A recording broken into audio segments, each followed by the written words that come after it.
2 Peter chapter 3 verse 9. Chapter 3 verse 9. The Lord is not slow to fulfill his promise, as some count slowness, but is patient towards you, not wishing that any should perish, but that all should reach repentance. తెలుగులో చూద్దాం. కొందరు ఆలస్యమని ఎంచుకున్నట్లు ప్రభు తన వాగ్దానంను గురించి ఆలస్యం చేయవాడు కాడు, కానీ ఎవరినో నశింపవలనని ఇచ్చయింపక అందరూ మారు మనసు పొందవలనని కోరుచు మీ ఎడల దీర్ఘశాంతము గలవాడై ఉన్నాడు. భూమి మీద ఉన్నటువంటి మనందరం కూడా ఏదో ఒక విషయంలో పాపాలు చేస్తూ తప్పిపోతూ ఉన్నాం. కాబట్టి దేవుడు ఏం చేస్తూ ఉన్నారంట, నా బిడ్డలైన వారు ఎవ్వరూ కూడా నరకానికి వెళ్ళకూడదు, ఎవ్వరు నరకానికి వెళ్ళకూడదు.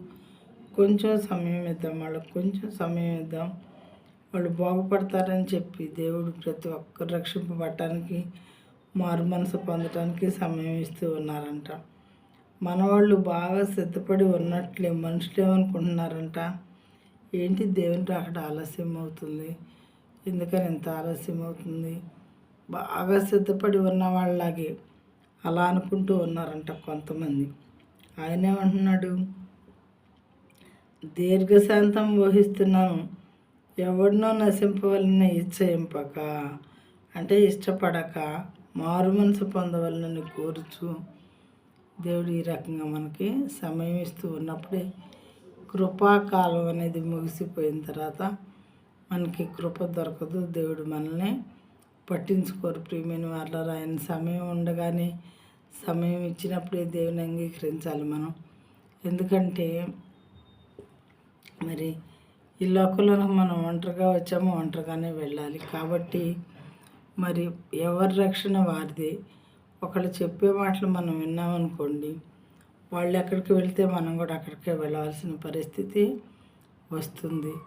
ఏది మంచి ఏది చెడు అనే విషయాలు దేవుడు మన ముందు పెట్టారు, మనకి జ్ఞానం ఇచ్చారు. కాబట్టి మన రక్షణ మనమే మరి వెతుక్కోవాలి. ఏ దారిలో అయితే మనకు స్వర్గానికి వెళతాము, మరి ఎలా బిహేవ్ చేస్తే నరకానికి వెళతాము అని మన దేవుడిచ్చిన జ్ఞానంతో ఆలోచించుకొని జాగ్రత్తగా రక్షణ మార్గంలో నడుచుకోవాలి.